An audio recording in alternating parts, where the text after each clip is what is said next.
ബഹുമാന്യനായ കോൺഗ്രസിന്റെ working committee member,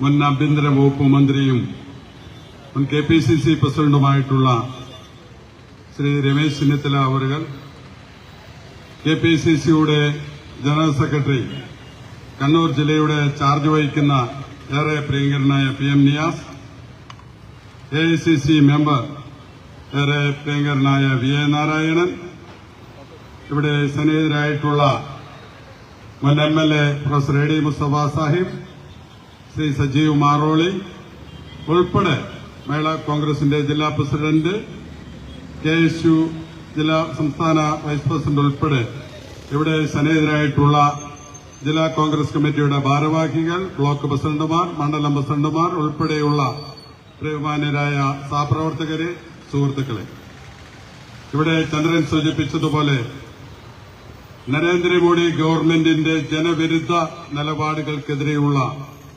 ശക്തമായ പ്രതിഷേധമാണ് ഈ രാജ്യത്തിന്റെ എല്ലാ പ്രദേശങ്ങളും ആഞ്ഞടിച്ചുകൊണ്ടിരിക്കുന്നത്. ഇപ്പോൾ ഈ സദസ്സിന് ആധാരമായ സംഭവം ഇവിടെ വിവരിച്ചു. കഴിഞ്ഞ ദിവസമുണ്ടായ ഒരു ദാരുണമായ സംഭവം നമ്മളെയൊക്കെ തന്നെ ഞെട്ടിച്ച, ഇന്ത്യയുടെ പരമോന്നതമായ പാർലമെന്റിൽ, ആ പാർലമെന്റിന്റെ ഉള്ളിൽ നടന്ന സംഭവങ്ങളുമായി ബന്ധപ്പെട്ടിട്ടാണ് നമ്മളതിന്റെ പ്രതിഷേധത്തിലാണ് ഉള്ളത്. ആ പ്രതിഷേധം എന്താണ്, പാർലമെന്റിൽ നടന്നത്, സാഹചര്യം എന്താണ്, എങ്ങനെയാണത് സംഭവിച്ചത്, അതുമായിട്ട് എന്താണ് ഗവൺമെന്റിന്റെ വിശദീകരണം എന്നറിയുവാൻ വേണ്ടി പാർലമെന്റിന്റെ മെമ്പർമാർ ചോദ്യം ചോദിച്ചപ്പോൾ ആ ചോദ്യം ചോദിച്ച പാർലമെന്റിന്റെ മെമ്പർമാരെ സസ്പെൻഡ് ചെയ്യുന്ന സംഭവമാണ് നമുക്ക് കാണുവാൻ വേണ്ടി സാധിക്കുന്നത്. നമ്മുടെ കാര്യം മനസ്സിലാക്കേണ്ടത്, ഈ പാർലമെന്റിന്റെ പുതിയ പാർലമെന്റിന്റെ മന്ദിരം ഉദ്ഘാടനം ചെയ്ത സമയത്ത് ബഹുമാന്യനായ ഇന്ത്യയുടെ പ്രധാനമന്ത്രി പറഞ്ഞത് ഇത് ജനാധിപത്യത്തിന്റെ ശ്രീകോവിലാണ് എന്നാണ് പറഞ്ഞത്. ആ ജനാധിപത്യത്തിന്റെ ശ്രീകോവിൽ എന്ന് പറഞ്ഞ പ്രധാനമന്ത്രി പറഞ്ഞ ആ സ്ഥലത്ത്, ആ ഹാളിൽ എന്താണ് സംഭവിച്ചത്, അതിനാധാരമായി ആ സംഭവത്തിന്റെ പിന്നിൽ ആരാണുള്ളത് എന്നുള്ള ചോദ്യം ചോദിക്കുമ്പോൾ ആ ചോദ്യം ചോദിക്കുന്ന ചോദ്യകർത്താവിന് നേരെ തിരിയുന്ന ഒരു സമീപനം ഈ ഗവൺമെന്റ് സ്വീകരിച്ചിരിക്കുകയാണ്. നമുക്കറിയാം, 2 വർഷങ്ങൾക്ക് മുമ്പ് പഴയ പാർലമെന്റിൽ ആക്രമണം നടന്നു, സംഭവം നടന്നു. ആ ആക്രമണ സംഭവം നടന്നിട്ട് പോലും ആ പാർലമെന്റ് മന്ദിരം സംരക്ഷിക്കുവാൻ വേണ്ടി ഈ ഗവൺമെന്റിന് സാധിക്കുന്നില്ല എങ്കിൽ ഈ ഗവൺമെന്റ് പാവപ്പെട്ട ജനങ്ങളെ എങ്ങനെ സംരക്ഷിക്കുമെന്ന് നിങ്ങൾ ആലോചിക്കണം. എന്താണ് ഈ അന്വേഷണം നടത്താൻ കൃത്യമായി കാര്യങ്ങൾ പറയാൻ ഗവൺമെന്റിന് സാധിക്കാത്തത്? പാർലമെന്റിനുള്ളിൽ കാര്യങ്ങൾ വിശദീകരിക്കുവാൻ വേണ്ടി പ്രധാനമന്ത്രിക്കോ ആഭ്യന്തരമന്ത്രിക്കോ സാധിക്കുന്നില്ല.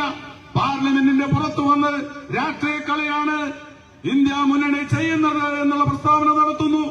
നിങ്ങൾ മനസ്സിലാക്കേണ്ടത്, കഴിഞ്ഞ ദിവസം പാർലമെന്റിൽ ഒരു ബില്ല് അവതരിപ്പിച്ചപ്പോൾ എത്ര MPമാരാണ് പാർലമെന്റിൽ ഉണ്ടായിരുന്നത്?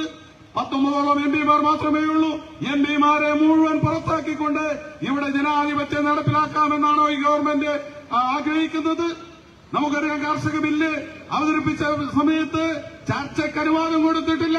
നിങ്ങൾ മനസ്സിലാക്കണം, ആരോടും ചോദിക്കാതെ, ആരോടും പറയാതെ പാർലമെന്റിൽ ഒരു ചർച്ച നടത്താതെ ബില്ല് പാസാക്കി. ആ ബില്ല് പിൻവലിക്കേണ്ട ഒരു ഗതികേട് നരേന്ദ്രമോദിക്കുണ്ടായിട്ടുണ്ട്. നാം പരിശോധിക്കണം. അതുപോലെ തന്നെ ഇവിടെ സംഭവിക്കും.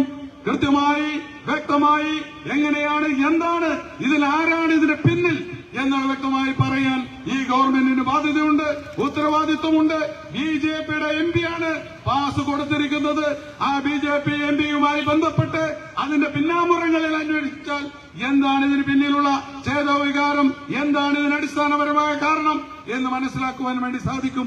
അതിന് പകരം പാർലമെന്റ് MPമാരെ മുഴുവൻ ബഹുമാന്യനായ AICCയുടെ സംഘടനാ ചുമതല വഹിക്കുന്ന നമ്മുടെ നാട്ടുകാരനായ KC വേണുഗോപാൽ ഉൾപ്പെടെ KPCCയുടെ പ്രസിഡന്റ് K സുധാകരൻ ഉൾപ്പെടെയുള്ള നേതാക്കന്മാരെ MPമാരെയാണ് സസ്പെൻഡ് ചെയ്തിരിക്കുന്നത്.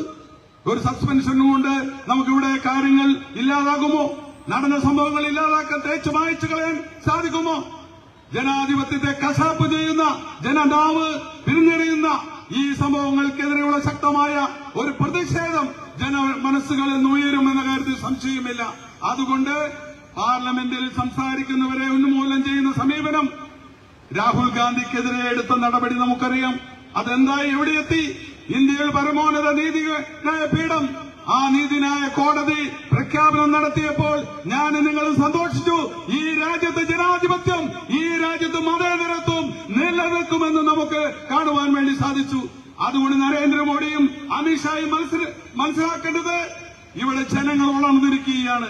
നിങ്ങളുടെ തെറ്റായ നിലപാടുകൾക്കെതിരെയുള്ള ശക്തമായ പ്രതിഷേധം ഈ രാജ്യത്തെ എല്ലാ കോണുകളിൽ നിന്നും ഉയർന്നു വന്നിരിക്കുകയാണ്.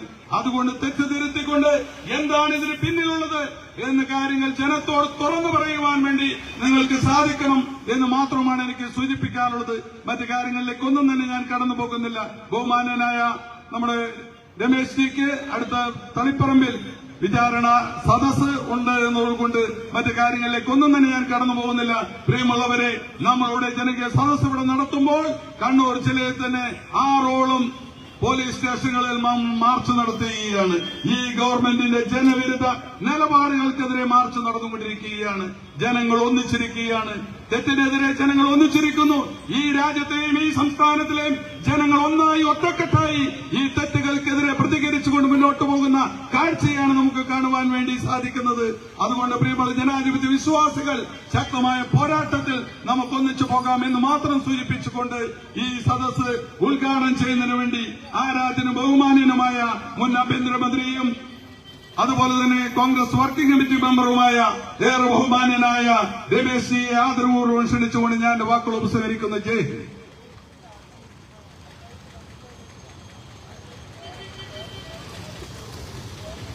യോഗത്തിന്റെ അധ്യക്ഷൻ പ്രിയങ്കരനായ ജില്ലാ കോൺഗ്രസ് കമ്മിറ്റിയുടെ പ്രസിഡന്റ് ശ്രീ മാർട്ടിൻ ജോർജ്, കെപിസിസിയുടെ general secretary Shri PM Niyas, AICC അംഗം ശ്രീ VN നാരായണൻ, മുൻ KPCC general secretary Shri Saji Maroli, പ്രിയമുള്ള ശ്രീ ചന്ദ്രൻ തില്ലങ്കേരി, ശ്രീ ഉണ്ണികൃഷ്ണൻ, പ്രിയങ്കരായ മുൻ MLAയും എന്റെ പ്രിയ സുഹൃത്തുമായ ശ്രീ AD മുസ്തഫ, പ്രിയപ്പെട്ട ശ്രീ പുരുഷോത്തമൻ, വേദിയിലുള്ള യൂത്ത് കോൺഗ്രസിന്റെ സംസ്ഥാന ജനറൽ സെക്രട്ടറി ശ്രീ അബ്ദുൾ റഷീദ് അടക്കമുള്ള നേതാക്കളെ, സഹപ്രവർത്തകരെ, സുഹൃത്തുക്കളെ,